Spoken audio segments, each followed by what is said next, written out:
Nós estamos recebendo aqui no nosso estúdio, aqui no Congresso da FENAFISCO, o Congresso Estadual do Fisco Estadual e Distrital, o economista e jornalista Luiz Nassif. Já é nosso velho conhecido, já conversamos com eles em outras oportunidades, já esteve também em eventos da FENAFISCO em outros momentos.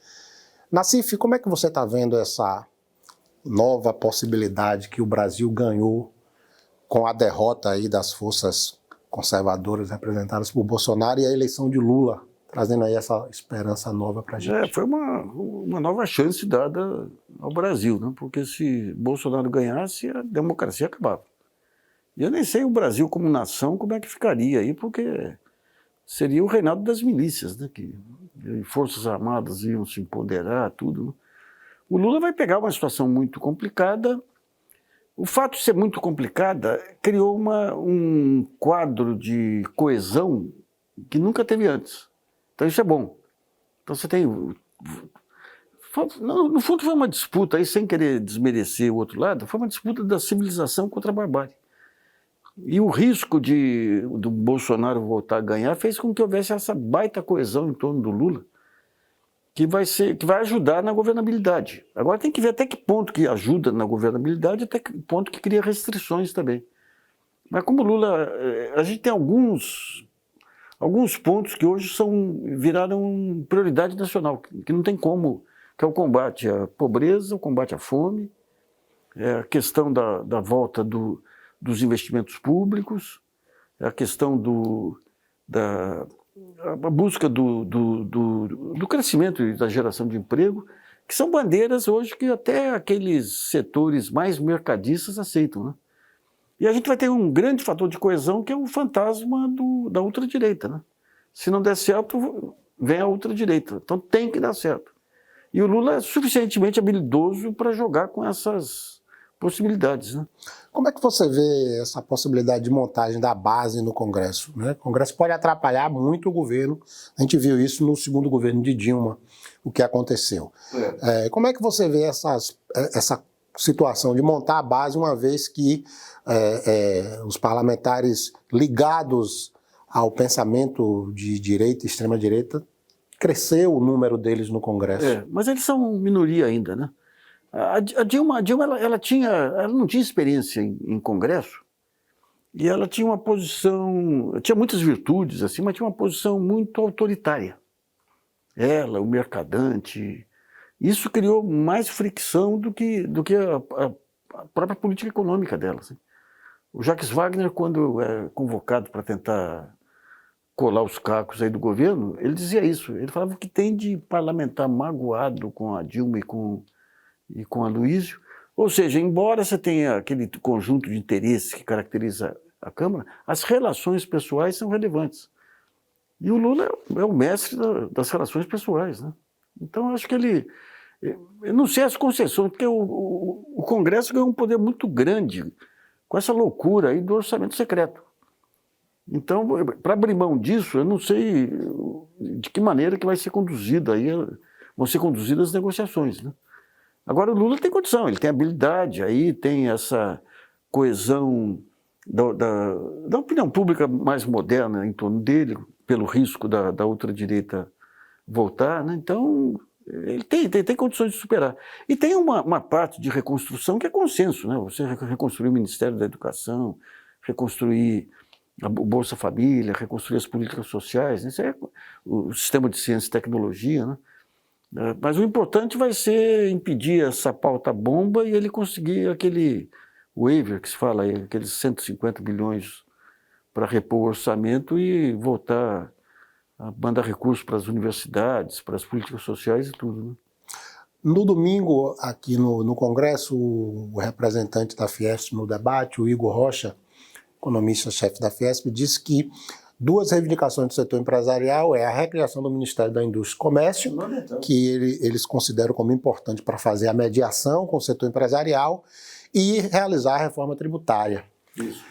O que é que você enumeraria na área econômica? Porque me parece que é consenso entre todas as forças que apoiaram o governo, apoiaram o presidente Lula e ajudaram a ganhar a eleição no segundo turno, que a questão social é prioridade. Né? Salário mínimo, farmácia popular, reforço do SUS, o auxílio. E na área econômica, para que a gente possa apontar uma perspectiva de crescimento para o país? A reforma tributária ela vai ajudar a tornar menos burocrático o sistema, né? Mas o motor de arranque, que é como o Lula chama aí, vão ser os investimentos públicos. Você não tem... O investimento privado ele vai atrás. Você pega esse período aí que desmontaram, desde o Sarney, do Temer, desmontaram o Estado falando agora vai entrar o investimento privado. Não entrou. O investimento privado entrou para fazer negociata, que é comprar a estatal pronta, produzindo, subavaliada, né? Então, digamos, o governo vai ter que criar ferramentas para induzir o crédito privado para a área pública. Então, ele pode fazer isso como? Você tem, digamos, reduzir o risco do... Porque como são empréstimos de longo prazo, tem um risco maior. Então, ele pode criar garantias aí para o setor privado, direcionar o crédito para essa área. Tem que trabalhar o conceito de cadeias produtivas, ou seja, a indústria automobilística. O que é a indústria automobilística? É autopeça, é vidro, vidraçaria, o estofamento. Tem que juntar tudo isso aí e pensar as políticas setoriais com a participação desse pessoal. Dá muita ênfase nos arranjos produtivos locais, no fortalecimento da pequena e microempresa, direcionar as políticas científicas e tecnológicas para o fortalecimento da pequena e microempresa. Não pode fazer o que foi feito aí de campeões nacionais. Você criou um campeão nacional que é a JBS, que virou estrangeira. Criou outro que é a Ambev, que virou estrangeira. E pior, com um poder de mercado no Brasil que passou a sufocar os fornecedores. Então, isso aí, pelas declarações dele, ele está bem atento a esses pontos aí, sabe? E do ponto de vista dos trabalhadores na CIF, porque foi um segmento que foi bastante atacado nesses últimos 6 anos. Reforma da Previdência, que empurrou a aposentadoria por uma idade que muitos poucos brasileiros irão se aposentar e gozar sua aposentadoria. A reforma trabalhista que precarizou demais as relações de trabalho. Há uma ansiedade do movimento sindical em saber qual é a posição do governo. Diante desse cenário aí de um governo de certa concertação, o que é que você espera desse cenário? O Lula tem algumas lealdades que transcendem pactos, né? E com os sindicatos é uma delas. Então vai ter um fortalecimento do sindicato, mas uma mudança do perfil. O sindicato ele não vai ficar só com o setor e com o emprego formal, mas ele vai ter que ampliar a sua base de sindicalizados e levar a proteção social para um espectro maior que hoje está jogado aí para as traças, né? E um ponto relevante é que você vê, precarizaram de todo jeito o trabalho, dizendo que isso ia trazer desenvolvimento. E matou o mercado de consumo. Então hoje, você pega o Biden quer levar a produção de novo para os Estados Unidos. O que ele fez? Fortaleceu o sindicato. O sindicato forte, ele é parceiro da associação empresarial, do setor empresarial. Eu lembro quando o Lula criou aquelas desonerações aí na crise de 2008, que o Serra quis prejudicar lá com aquele negócio de desconto antecipado de imposto aí. E quem que juntou forças aí?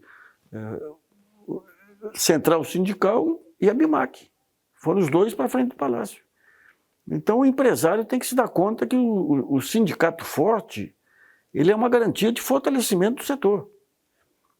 Agora você tem que pensar em formas de financiamento da Previdência, e você tem que pensar em outra coisa que está vindo pela frente aí, que são as tecnologias eliminadoras de emprego. Então você tem que criar tributação em cima dessas empresas aí que trazem essas tecnologias. O emprego é fundamental. O emprego é foco. Você não pode mais estimular, não, precisamos ser competitivos, não. Você tem que ter emprego. É um emprego que garante a paz social, que garante a união nacional, que garante um mercado de consumo, sabe, que garante um país imune aí às organizações criminosas. Hoje você tem o Rio e São Paulo com parte do território ocupado por organizações criminosas. Esse é o país que nós queremos. Isso se deve muito à precarização do trabalho, né? E na área tributária, Nassif? Tem os subsídios, que continuam aí num volume muito grande em determinados setores, que às vezes nem precisa. Tem a sobretaxação, a subtaxação, né? Essa relacionada especificamente que você citou, inclusive, na sua intervenção sobre os produtos primários, e a não taxação do lucro e dividendo, que ainda coloca o Brasil numa situação de distinção mundial. Como é que você vê isso? Você acha que o governo vai mexer nesse campo? Vai. Eu estava vendo um estudo outro dia, pegaram os 20 países da OCDE. Quando você pega imposto indireto, que é aquele sobre consumo que pega o pobre, o Brasil é o primeiro. Quando você pega imposto direto, que é aquele que pega o rico, que é o imposto de renda, imposto sobre dividendos e tudo, o Brasil é o penúltimo. Então isso aí vai ter que inverter. Isso aí não. Eu acho que até o mercado já assimilou isso aí, que isso é uma indecência, né, o que ocorre.